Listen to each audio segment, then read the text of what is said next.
Mga kababayan, Ricky Rivera po at ito ay para sa Current PH Television, no? Dito po sa ating mga explainers, no? Marami yung nagtatanong sa amin tungkol dito po sa gera ng US-Israeli versus Iran. Gaano po daw katagal ito, hanggang kailan? Okay? So, daanin po natin sa sa academic method po ito para mas klarado at mas certain yung ating pinagsasabi dito kaysa hula-hula. Kasi marami rin dyan, hula-hula lang. Diba? Okay. So, alam po natin, we will be drawing literature from conflict studies. So, based on conflict studies, tatlo pong variables at tinitignan para ma-determine natin kung hanggang kailan maglalasa ng isang about payroll,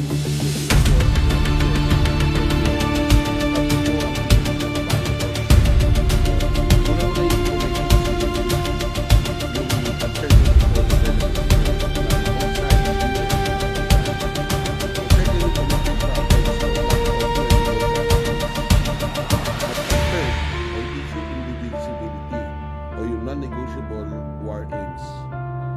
So yung tatlong pong yan po tinitignan kung paano ma-determine kung hanggang kailan at gaano katagal ang magiging gera po dito sa Middle East.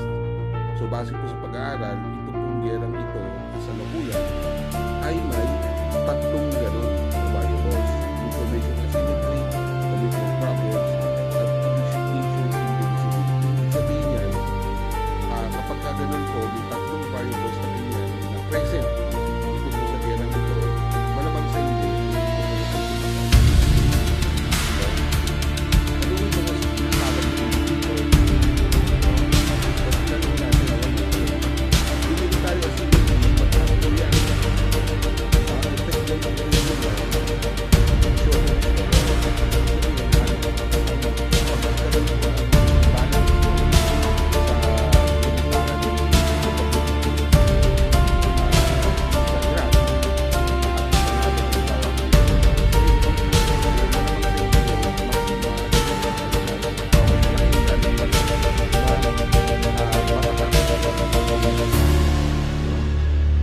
mamaya ako sasabihin ko sa inyo kung ano yung mga estimates, no, ng mga analyst hingil dyan.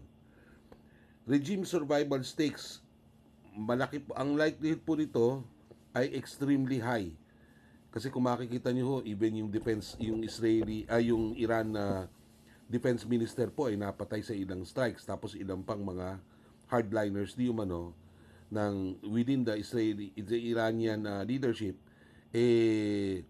na namatay na po, no? So maliit na po yung chance. Plus yung the fact na ito pong bagong leader di umano ng Iran ay hindi po nakikita, at ang sabi po ng US intelligence maaring maim ito, maaring sugatan, at hindi makapagpakita po, no? It lengthens the war, ang effects po nito sa duration. Habang tumatagal po yung regime ng Iran, habang hindi pa sila sumusuko, tumatagal syempre yung gera. Tapos geographic spread, expanding regionally, na i-involve na po ang ilang mga bansa. In fact, even the US President Donald Trump ay gusto pang i-involve ang NATO, no? Na tinanggihan naman ng mga karaniwang NATO powers such as France, Germany, and Great Britain, no? Even Italy, tinanggihan po yan sapagkat malamang sa hindi, alam ng mga analyst nila doon na kapag sila isumama pa dito sa gera na ito, mas hahaba po yung duration ng gera. Energy weaponization, active po yan because of the Hormuz disruption. Nagkakaroon po ng disruption ngayon doon sa Strait of Hormuz, kaya naman po ang epekto niyan ay mataas na presyo ng crude oil. At dahil dyan, talagang tatagal yung duration ng gera.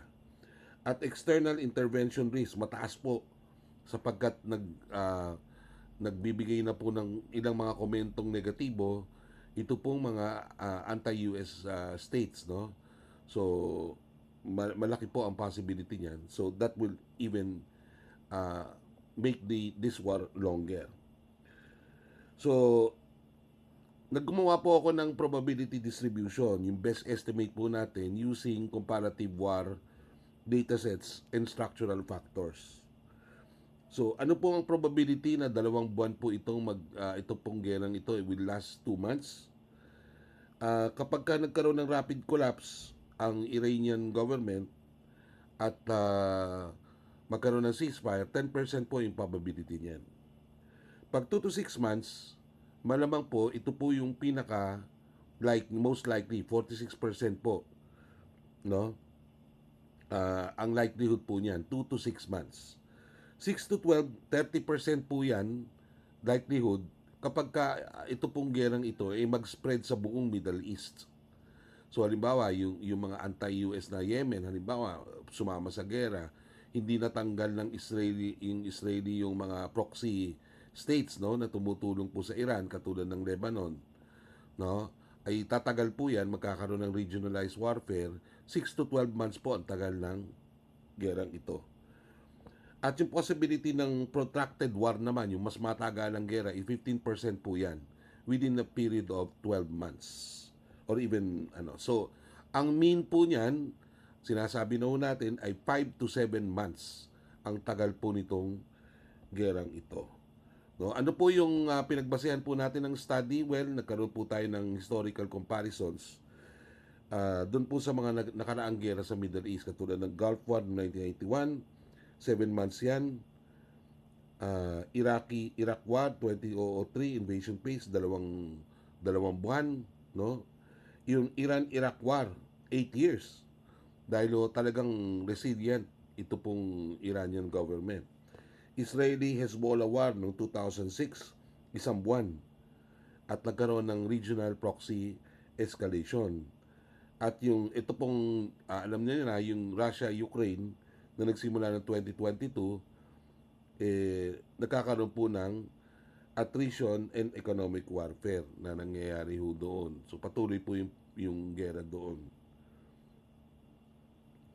Sa pananaw ko po, ito pong gerang ito, hindi po ito Gulf War type na conflict. Kasi, una, hindi po agad-agad na natanggal o na-neutralize ito pong Iranian government ng US and Israeli strikes. At ito pong gerang ito ay using asymmetric retaliation. Ibig sabihin, mga missiles, proxies, energy disruption, mga drones, yan ang ano. Kumbaga, walang troops na nasa baba na nagpapatayan. Kasi kapag may ganon, mas malaki yung likelihood na tataas din yung attrition rates. Therefore, mas tatagal yung gera. Tandaan po ninyo, kaya iniiwasan yan ng US na magkaroon ng direct confrontation ito pong kanilang mga tropa with that of the Iranian military. Kasi kapag nangyari yon, sigurado yan, tataas, may mga casualty rates. Mas mataas na casualty rates, mas umiepekto po dun sa kredibilidad ng US at Israeli dun sa gerang ito. So yun po yung iniiwasan. No? At hindi pa ho ito full-blown Iran-Iraq war. Kaya makikita nyo ho yung Kurds, pati mga Iraqis, wala pa ho dun sa equation. Kasi wala pang ground invasion at limited lang yung territorial warfare. So, tinitingnan ko po itong gerang ito at ng ibang mga analyst din as a limited interstate war with asymmetric escalation economic warfare. So, kapag ganyan, may halin tulad ito dun sa tinatawag na mga tatlo lalo na ang isang case po na tinignan ko, yung Israeli-Hezbollah type na 1 to 2 months lang po ang duration. At limited interstate plus attrition 3 to 8 months.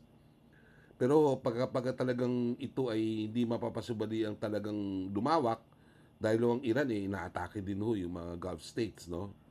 Na hindi naman ho nila enemy, pero ngayon panay-panay ang kanilang padala ng mga drones because may mga US bases po doon sa mga bansang iyon na tina-target po talaga ng Iran. Ito po mga bases na ito po ay nagiging dahilan para magkaroon ng precision strikes doon sa Tehran at sa Iran dahil po may mga satellites doon, satellite facilities, etc. doon na nakakalat sa mga US bases sa iba't ibang Gulf states. So, dahil po dito, sigurado ho tayo na 2 to 7 months o 2 to 6 months ito pong magaganap. Ngayon, anong epekto po sa atin? Lalo na sa economic recovery po ng Pilipinas? Oo, na tayo po ay nakasalalay dun sa pagbaba o pagtaas ng oil price sa pandaigdigang merkado. Siyempre, inflation, yung remittances po ng may 10 milyong mga Pilipino na nakakalat sa iba't ibang bahagi ng mundo, apektado po niyan. Hindi lang po doon sa mga nasa Middle East. So, we expect that 8 to 12 billion dollars ang pumapasok po sa atin kada quarter. So, asahan po ninyo yan, may konting disruptions yan. Remittances, yan. And exchange rate. Nakita nyo, pumupunta na halos sa 60 per dollar. Ito pong Philippine peso. Dahil po, yan po ay refleksyon ng humihinang economic performance ng bansa. Kaya gano'n. Ang key insight po natin dyan, ang epekto po niyan ay yung economic recovery po natin ay mukhang magtatagal pa. Dahil sa tatlong factors. Una, yung delayed price normalization, no, na nagiging sanhi ng mataas na inflation. So yung inflation po natin dati na 2%, asahan nyo nung tataas yan. Contract rigidities or energy imports po natin, no? Siyempre yung mga manufacturers nakasalalay po yan doon sa kanilang mga fuel imports. At monetary policy adjustments. So, ibig sabihin, no, malamang sa hindi, 3 hanggang 12 buwan. Pagkatapos po ng end ng gera, ibig sabihin, 2027, malamang sa hindi, mga middle of 2027, doon po lang natin makikita yung economic recovery ng Pilipinas. No, nagsenaryo model din po ako uh, on the recovery, no, ng ating bansa. No, kung ang scenario 1, itong gerang ito ay magtapos ng 2 to 3 months at ang oil shock po natin dito sa ating bansa is temporary lang, pero at yung inflation spike, yung pagtaas po ng inflation ay tumaas pero bigla namang bumaba.